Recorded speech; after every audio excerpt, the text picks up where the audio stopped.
Welcome back to Venky's kitchen. ಇವತ್ತಿನ special ಸಬ್ಬಕ್ಕಿ ಸೊಪ್ಪಿನ ಚಿತ್ರಾನ್ನ ಹೇಗೆ ಮಾಡೋದು ನೋಡೋಣ ಬನ್ನಿ. ಇದಕ್ಕೆ ಬೇಕಾಗುವ ಸಾಮಗ್ರಿಗಳು: 3 ಟೇಬಲ್ ಸ್ಪೂನ್ ಆಗುವಷ್ಟು ಅಡುಗೆ ಎಣ್ಣೆ,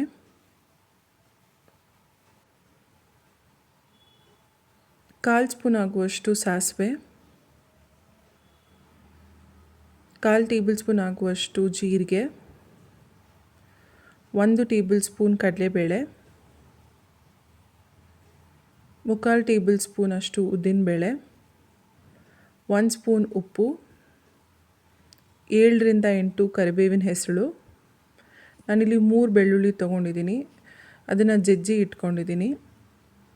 5 ಹಸಿಮೆಣಸಿನ್ಕಾಯಿ ಮಧ್ಯಕ್ಕೆ ಸ್ಲಿಟ್ ಮಾಡಿ ಇಟ್ಕೊಂಡಿದ್ದೀನಿ. ಅರ್ಧ ಕಟ್ಟಾಗುವಷ್ಟು ಸಬ್ಬಕ್ಕಿ ಸೊಪ್ಪು, ಒಂದು 3 ಇಡಿ ಬರುತ್ತೆ ಸೊಪ್ಪು. ಮೊದಲು ಒಂದು ಬಾಣಲಿ ಇಟ್ಕೊಂಡು ಅದಕ್ಕೆ ಎಣ್ಣೆ ಸೇರಿಸ್ಕೊತಾ ಇದ್ದೀನಿ. ಎಣ್ಣೆ ಕಾದ ನಂತರ ನಾನಿಲ್ಲಿ ಸಾಸಿವೆ ಸೇರಿಸ್ಕೊಂಡಿದ್ದೀನಿ. ಸಾಸಿವೆ ಚಿಟಪಟ ಅನ್ನಬೇಕು. ಅದಾದಮೇಲೆ ನಾವು ಕಡಲೆಬೇಳೆ ಸೇರಿಸ್ಕೊಬೇಕು. ಅದ್ರ ಜೊತೆಗೇ ಉದ್ದಿನಬೇಳೆನೂ ಸೇರಿಸ್ಕೊತಾ ಇದ್ದೀನಿ. ನಂತರ ಜೀರಿಗೆ ಎಲ್ಲವೂ ಸೇರಿಸ್ಕೊಂಡು ಅದು ಸ್ವಲ್ಪ ಚೆನ್ನಾಗಿ ಫ್ರೈ ಆಗಬೇಕು. ಕಡಲೆಬೇಳೆ ಗೋಲ್ಡನ್ ಬ್ರೌನ್ ಕಲರ್ ಬರಬೇಕು, ಅಲ್ಲಿವರೆಗೂ ಚೆನ್ನಾಗಿ ಫ್ರೈ ಆಗಬೇಕು. ಈಗ ಆಗಿದೆ, ಇದು ಫ್ರೈ ಆಗಿದೆ ಒಂದು 2 ನಿಮಿಷ. ಈಗ ಅದಕ್ಕೆ ನಾನು ಹಸಿಮೆಣಸಿನ್ಕಾಯಿ ಮತ್ತು ಕರಿಬೇವಿನ ಹೆಸರು ಸೇರಿಸ್ಕೊತಾ ಇದ್ದೀನಿ. ಹಾಕ್ಕೊಂಡು ಒಂದು 2 ನಿಮಿಷ ಫ್ರೈ ಮಾಡಾದಮೇಲೆ ನಾವು ಬೆಳ್ಳುಳ್ಳಿ ಏನು ಜಜ್ಕೊಂಡಿರ್ತೀವೋ ಅದನ್ನು ಸೇರಿಸ್ಕೊಬೇಕು. ಹೆಚ್ಚು ಬೆಳ್ಳುಳ್ಳಿ ಹಾಕಿದಷ್ಟು ಅಷ್ಟೇ ರುಚಿ ಹೆಚ್ಚಾಗಿರುತ್ತೆ. ನಾನಿಲ್ಲಿ ಇಬ್ಬರಿಗಾಗುವಷ್ಟು ಮಾಡ್ತಾಯಿದ್ದೀನಿ, ಆದರೂ ನಾನಿಲ್ಲಿ 3 ಗೆಡ್ಡೆ ಬೆಳ್ಳುಳ್ಳಿ ತೊಗೊಂಡಿದ್ದೀನಿ. ಹೇಳ್ದಂಗೆ ಬೆಳ್ಳುಳ್ಳಿ ಜಾಸ್ತಿ ಹಾಕ್ಕೊಳ್ಳಿ, ರುಚಿ ಕೂಡ ಅಷ್ಟೇ ಚೆನ್ನಾಗಿರುತ್ತೆ. ಬೆಳ್ಳುಳ್ಳಿ ಚೆನ್ನಾಗಿ ಗೋಲ್ಡನ್ ಬ್ರೌನ್ ಬರೋವರೆಗೂ ಫ್ರೈ ಮಾಡಬೇಕು. ಇದು ಫ್ರೈ ಆದಮೇಲೆ ನಾವೇನು ಸಬ್ಬಕ್ಕಿ ಸೊಪ್ಪನ್ನ ಕಟ್ ಮಾಡಿ ಇಟ್ಕೊಂಡಿರ್ತೀವಲ್ವ ಚಿಕ್ಕ ಚಿಕ್ಕದಾಗಿ, ಅದನ್ನು ಸೇರಿಸ್ಕೊಬೇಕು.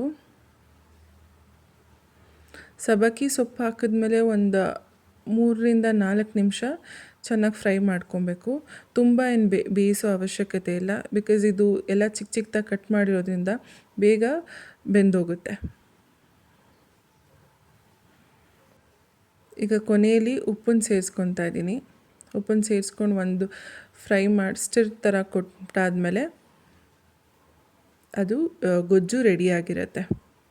ನೋಡಿ, ಈ ರೀತಿ ಬಂದರೆ ಸಾಕು ಕಲರು ಸಬ್ಬಕ್ಕಿ ಸೊಪ್ಪಿಂದು. ಫಸ್ಟ್ ಫುಲ್ ಗ್ರೀನಿಶ್ ಆಗಿತ್ತು, ಈಗ ಈ ಕಲರ್ ಆಗಿದೆ. ಈಗ ರೆಡಿಯಾಗಿದೆ ಅಂತ ಡಾರ್ಕ್ ಕಲರ್ ಆದಮೇಲೆ ಈಗ ನಾನು ಇದಕ್ಕೆ ಅನ್ನ ಸೇರಿಸ್ಕೊಂಡು ನೀಟಾಗಿ ಒಂದು ಕಡೆಯಿಂದ ಮಿಕ್ಸ್ ಮಾಡ್ಕೊತಾ ಇದ್ದೀನಿ.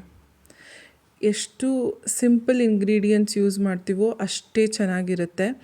ಟೇಸ್ಟ್ ಅಂತೂ ತುಂಬ ಚೆನ್ನಾಗಿರುತ್ತೆ. ನೀವು ಟ್ರೈ ಮಾಡಿ ಹೇಗಿದೆ ಅಂತ ಹೇಳಿ. Thank you for watching.